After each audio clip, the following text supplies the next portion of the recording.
Kamera Pak. Handphone. Pak, malah Pak. Boleh, ditolak juga boleh. Provinsi DKI Jakarta, para anggota. Jadi nggak ada malah titipan, terbuka dan terbuka untuk umum. Germat itu, tetapi kalau untuk di wilayah, tidak semua wilayah efektif.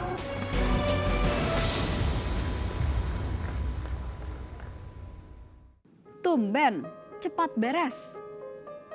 Mungkin ini ungkapan yang pas untuk pembahasan anggaran pembangunan dan belanja daerah Provinsi DKI Jakarta untuk tahun 2017.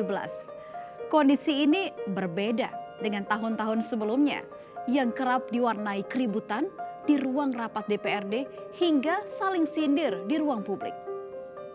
Sekarang pemandangan ini sudah tidak ada lagi karena hubungan DPRD dan pemerintah DKI tampaknya lebih sejuk. APBD 2017 yang disepakati mencapai 70 triliun rupiah akhirnya bisa cepat diketok. Kenapa DPRD dan pemerintah Provinsi DKI sekarang sudah akrab ketika gubernurnya sedang cuti ikuti pilkada? Dan benarkah ada anggaran-anggaran yang dititipkan untuk melunakkan hati anggota dewan? Inilah penelusuran realitas. Apakah rancangan peraturan daerah tentang anggaran pendapatan dan belanja daerah Provinsi DKI Jakarta tahun anggaran 2017 untuk ditetapkan menjadi peraturan daerah dapat disetujui?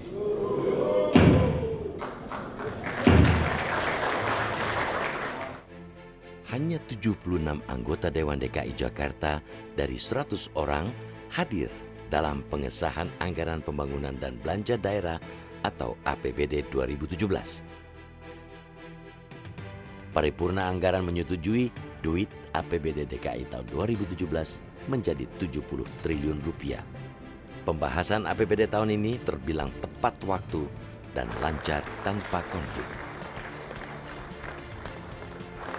Jika kita mundur ke belakang ke tahun 2014, fakta suasana politik di DKI kerap diwarnai benturan pernyataan. Usai Basuki Cahayapurnama dilantik menjadi Gubernur DKI Jakarta, ada sejumlah fakta tentang ketegangan hubungan sang gubernur dengan politisi di DPRD DKI. Contoh ketika Ahok membahas pengadaan alat suplai daya listrik, suasana rapat DKI berubah menjadi tegang. Kasus ini berbuntut Ahok dan anggota DPRD DKI kerap berseteru.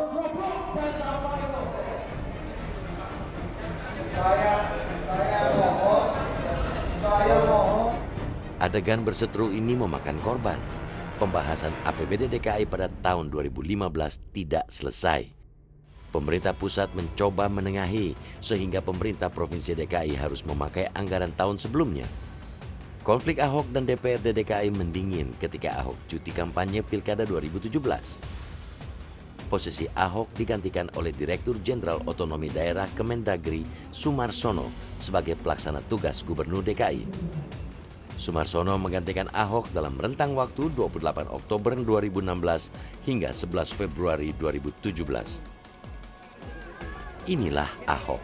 Selama kampanye Pilkada, Ahok masih mengomentari pembahasan APBD untuk tahun 2017. Dia protes soal aturan yang memberi wewenang pelaksana tugas gubernur bisa utak-atik APBD. Namanya saya nggak tahu itu kenapa saya bawa ke MK. Bawa ke MK kenapa? Boleh nggak PLT menentukan anggaran yang udah saya tentukan, nggak sampai 70. Karena saya udah koreksi, dia naikin. Nanti kalau saya nggak bisa capai yang dimarahin siapa?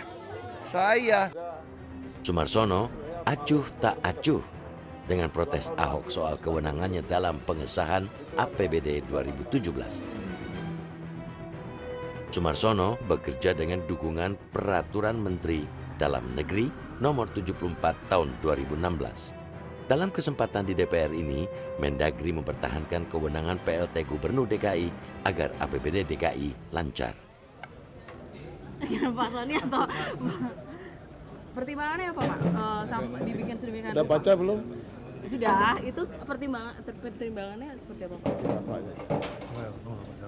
Yang jelas pemerintahan itu tidak boleh 1 detik pun kosong.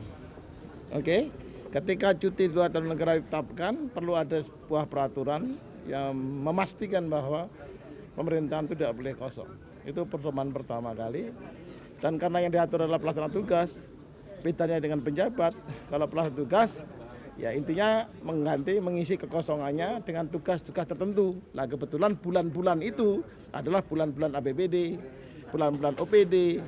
Ya, saya menjamin bahwa seluruh PLT itu memenuhi di samping Permendagri juga taat kepada berbagai aturan-aturan. Dan dalam mengambil sebuah keputusan itu harus berkoordinasi dengan DPRD setempat, dengan gubernur yang cuti, dan izin tertulis dari Mendagri.